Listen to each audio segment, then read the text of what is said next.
asalaamaaleykum yéen ñi nga xam ne yéen a taamu Time for Africa TV ba di fi seetaane xabaar li ci gën a fës nag bokk na ci Algérie mi nga xam ne dafa dal di envoyé lu ci tolloog ñetti avion boo xam ne mi ngi toll ci 80 tonnes loole nag mi ngi jëm ci benn ndimbal humanitaire ci ñi nga xam ne dañoo dal di am ay jafe-jafe ci inondation jamono ji nag ki nga xam ne mooy Guy Marius Sagna daal di annoncé li nga xam ne mooy ab manifestation samedi bi moom nag li muy daal di ñaawlu mooy situation réew mi rawatina ak li nga xam ne moo daal di xew foole ca hôpital Aristide Le Dantec gannaaw loole dinañ wax tamit yi nga xam ne ñooy liggéeykat yi nga xam ne ñoo nekk foole ca Expresso ñoom ñi nag dañoo daal di amal ab grève li ñuy ñaawlu nag mooy ay licenciement yoo xam ne am na foole ci seen kër ga ñoom nag ñu daal di xam ne gestion ba ak na muy daal di doxee teguwul ci yoon toll na ab diir fii ci diwaanu Sénégal gouvernement bi daal mi ngi dox àndul ak li nga xam ne mooy poste premier ministre boole nag ñu war ko daal di fal profil bi nan la war a daal di tëddee da ngeen dégg leeral yi ak ki nga xam ne mooy analyste politique bi di Mamadou Sy Albert xabaar yi bitim réew tàggat yaram mooy ndar képpe bi la jotaay léegi ñu daal di yaatal. waat leen beneen yoon comme niñ leen ko junjee rek ci bopp xabaar yi ni nga xam ne nag moo jëm ci wàllum inondation ci Dakar am na ñoo xam ne dañ ci am ay jafe-jafe yu daal di tar tax na réew bi nag di Algérie daal di envoyé nag ci diwaanu Sénégal ci dolloog juróom-ñett fukki tonnes mu jëm ci aide humanitaire maanaam ñi nga xam ne dañ ci am ay jafe-jafe ngir daal dimbali ci leen loole nag ki ko xam ne mooy ministère bu algérien bu défense loole nag mi ngi ko xamle ci ab communiqué li nga xam ne nag mooy Guy Marius Sagna moom nag nit ki tey dafa daal di amal benn conférence de presse moom nag mi ngi wax ci situation réew mi nu mu daal di doxee ak jafe-jafe yi nga xam ne dafay gën di daal di tax li mu daal di ñaawlu nag bokk na ci li nga xam ne moo daal di xew foole ci hôpital Aristide Le Dantec ñoom ñi le sax nag namu nañu am ab manifestation samedi gi ñu daal di teewlu Guy Marius Sagna. dañoo war a changer de cap nous devons changer de cap dañoo war a wan ginnaaw lépp li nga xam ne ci la ñu nekkoon ba tey ndaxte loolu moo jur suñu métit suñu naxar suñu njaaxare suñuy jafe-jafe ci fànn yëpp ci wàllu mbéy ci wàllu napp ci wàllu càmm ñun personnes handicapées ñun homme de tenue auxiliaire de police ñu ñuy fay 90 000 francs par mois ñun agent pénitentiaire nga xam ne amuñu benn statut moo jur suñu naxar suñu métit ñun nappkat nga xam ne suñu géej dañ ko jaay bateau tubaab yi ñu dem deewi Gambie Guinée-Bissau Mauritanie bu ñu amee wërsëg ñu tëj ñu ci kaso Guinée-Bissau ñu ne suñu ministre na dem waxtaan pour ñu libérer moo jur suñu hôpital yi seen xar kanam bu bon bii nga xam ne comme ñoom duñ fa wasinee comme ñoom duñ fa fajoo ndaxte lépp lu ñuy def bitim réew lañ koy def lenn rek la ñuy def Sénégal mooy dee moo tax tey nga mun def li nga mun def ci hôpital Aristide Le Dantec may wane waat sama naxar ci lii xew foofu di leen di xamal ne samedi bii di ñëw diggante 10 heures ba tisbaar jógee place de l'Obélisque jëm RTS naa ànd dox ak liggéeykatu hôpital Aristide Le Dantec ñi kuréelu ci benn kuréel bi ñuy woowee collectif pour la défense de l'hôpital Aristide Le Dantec. gannaaw Guy Marius Sagna ñu wax ci société téléphonique bi nga xam ne mooy Expresso ñoom nag foole ci seen kër ga dafa am ay licenciement yoo xamante ni moo tax ñoom nag ñu daal di amal ab grève di ñaawlu wala ñoom nag ñu daal di gis ne foofe nag kër gi niñ ko daal di yoxee gestion bi daal baaxul santut yàlla ba tax na ñoom nag ñu di koy daal di dénoncer ñu daal di déglu ki nga xam ne mooy seen coordonnateur délégué bi. société bi nga xam ne mooy Expresso Sénégal bi nga xam ne ñun fa la ñuy liggéeyee dafa am benn projet boo xam ne dañ ko évoqué depuis le 25 juillet 2022 projet bi nag dafa concerner licenciement pour motif économique dañ na tey société bi dafa nekk ci yenn situation yi et que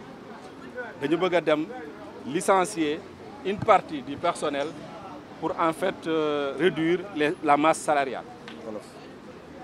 ñun nag suñ biir en fait bu ñu xoolee situation entreprise bi ñun ñu fiy liggéeyee xam nañ ne depuis quelque temps entreprise bi am na benn évolution boo xam ne am na ci biir entreprise donc dañ doon xaar ñu delloo ñu njukkal jaajëfal ñu mais tey am nañ ay rencontres yu bëri yoo xam ne def nañ ko inspection du travail pour ñu xool nan la ñuy su bëggee sax ñoo xam ne dañ leen bëgg a wàññi mu doon benn départ négocié. ab diire ngi nii nag ci diwaanu Sénégal gouvernement bi amul poste premier ministre premier ministre bi nag ñu daal di war a fal bi war a ñëw nan la war a mal jikkoom ak lan moo war a nekk profil tontu li ak nga xam ne mooy analyste politique bii di Mamadou Sy Albert. naka la war a tëddee nag du yomb ndax situation bu ñu nekk ni moom dafa xaw a compliqué. ñu ngi xaar premier ministre ki nga xam ne dina nekk homme de confiance président de la république ki nga xam ne mën na jiite gouvernement organise ko animé coordonné ki nga xam ne aussi mën na jokkoo ak assemblée nationale mën a jokkoo ak acteurs politiques yi mën a jokkoo ak sénégalais yi donc loolu yëpp lu mu wane mooy que luy xaar premier ministre bi liggéey bu rëy la. liggéey boobu nag dafa laaj ku nga xam ne au moins am na expérience ci doxalinu réew muy gouvernement bi mu am ci expérience ci relation gouvernement ak assemblée am expérience relation gouvernement ak réew mi donc am expérience moo gën nga xam ne du toog di commencer di jàng déedéet donc moom pare na am na expérience mën na demal boppam loolu su amee confiance président bi mu jox ko feuille de route mission bi nga xam ne fii ak ñaari at kooku mën na attan liggéey boobu liggéey bu diis la wante nag aussi dafa laaj expérience politique expérience administrative mais am aussi capacité liggéey ku nangu liggéey ku nangu joxe boppam réew mi fii ak ñaari at donc loolu lu diis la mën nañu wax aussi que sénégalais ñu ngi xaar ci premier ministre bi mu mën a régler yi nga xam ne demande sociale et économique. fan yi yëpp nag ñi ngi daal ci wax mu nekk ab cooba mooy sénégalais bi nga xam ne mi ngi wuyoo ci turu Mamadou Lamine Dramé nga xam ne moom dafa daal di ñàkk bakkanam foole ca Allemagne tax na ba communauté noire bi nekk foole ca Cologne ñoom nag dañuy daal di organiser ab manifestation ngir daal di ñaawlu loole fi fàttali nag réfugié sénégalais bi nga xam ne mi ngi daal di toll ci fukki at ak juróom benn moom mi leen nag dañ ko daal di abattre ci juróom-ñetti fan ci weeru août foole ca Dortmund dañuy wax nag ci wopp ji di asma ci jamono ji nag mu am ñu bari ñoo xam ne wopp ji da leen sonal lool tax na nag da bu la jàppee nag wopp ji da ngay am ay jafe-jafe noyyi mbir mu mel nag am na ñu bari ñoo xam ne loolu la ñuy dund service bi sax nag di Sofia assurance moom day gunge ñi nga xam ne dañu am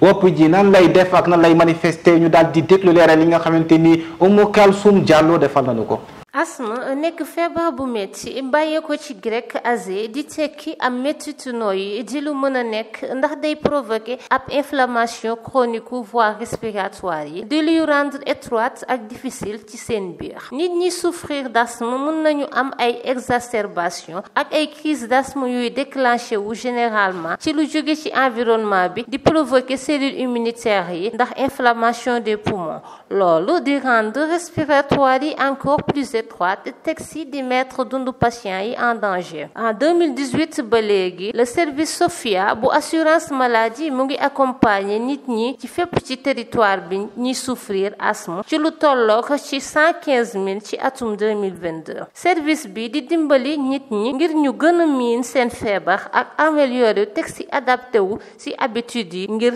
xeex bi la jàngoro. ñeneen professionnels de santé ñi ngi proposer ay information yu approfondies approfondir ngir adapté wu ak asthme ak besoin yi ku nekk. Infirmier conseiller en santé wu service Sophia yi ñu ngi présent ngir accompagner adhérents yi ci évaluation wu niveau de contrôle ci seen asthme teg si permettre ñu comprendre traitement yi ak seeni mode d'utilisation wala sax xam seen feebar ak facteurs yi koy déclencher ndax ñu mën a éviter yenn crise d'asthme yi améliorer seen quotidien ngir affecter yenn situation ngir contrôler ci lu jëm ci pollution wala tabac teg nañu ay intervention ci école yi ngir informer ay xale ci feebar bi ay collecte de fonds tamit taxawaloon nañu ko ca France association bi xeex ngir asthme organisé woon na benn conférence en ligne ngir occasion ci seen page Facebook asthme xeex ko ngir jafe-jafeem ci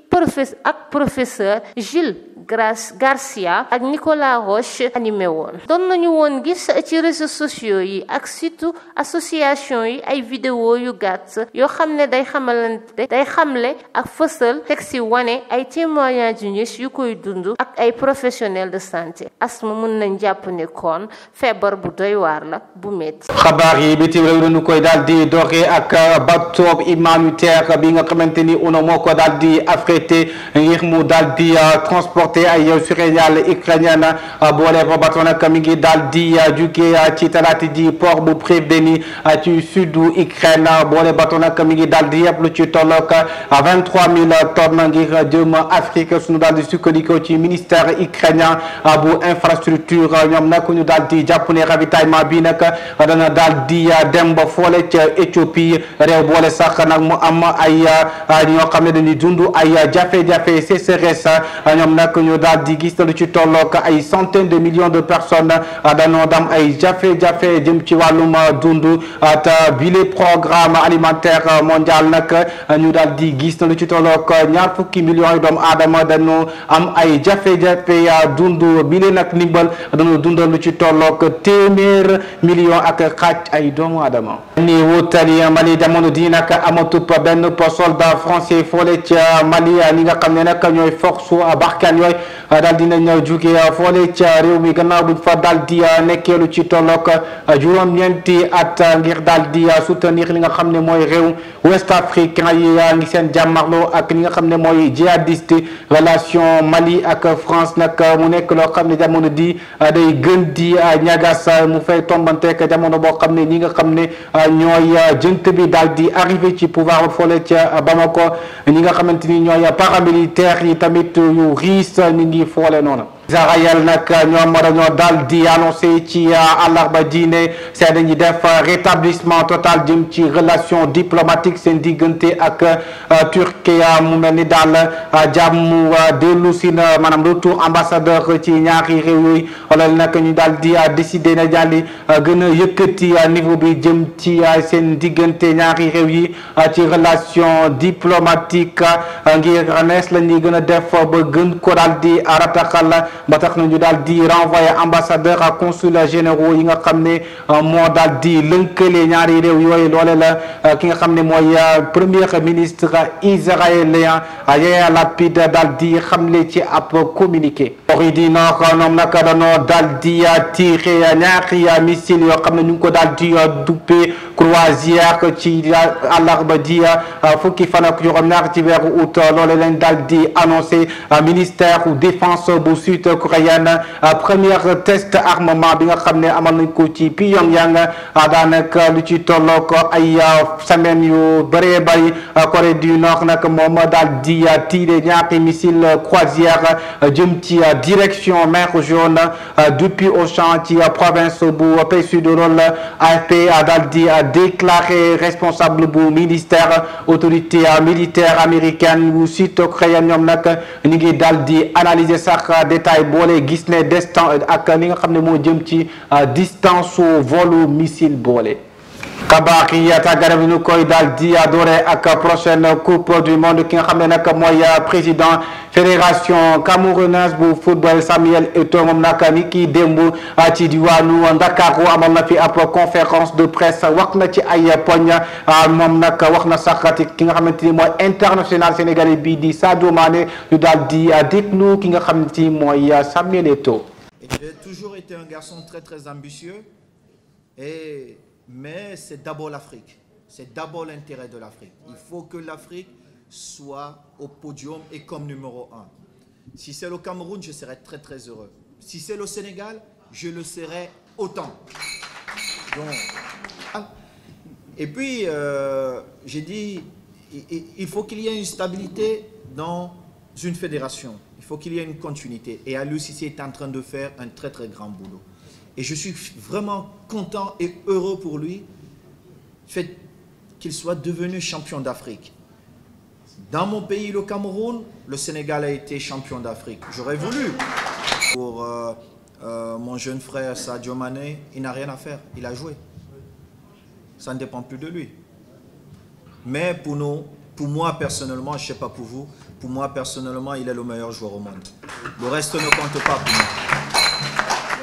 Absence ou Jaraaf nag ci Dakar Coupe CAF 2022-2023 fédération sénégalaise bu football ñoom daal ñu ngi daal di expliquer li nga xam ne nag moom la option administration CAF daal di décider ngir daal di rejeter li nga xam ne mooy participation ASC Jaraaf ci bile compétition li ko waxal nag ñoom ñu daal di gis li nga xam ne mooy dossier licence bu club Jaraaf dafa daal di nekkul ci yoon avant ñu koy déposer ci fanweeri fan ci weeru juin 2022 ñoom ñu gis ne délai bi dafa daal di passé loolu la fédération bi daal di annoncé ñoom sax daal di nañu dugal li nga xam ne moo di ab recours. ay semaine yu bari ni ngi daal di xijaax kii di international sénégalais bi Mbaye Niang fan moo war a nekk ëllëgëm ci wàllum carrière am mujj na nag daal di leer moom nag jamono ji wutili na foole di Auxerre ngir daal di fa wéy di carrière am ci ligue en ancien joueur bi Stade Rennais bi nag daal di na engagé ci club bi ci saison bi du ñëw nag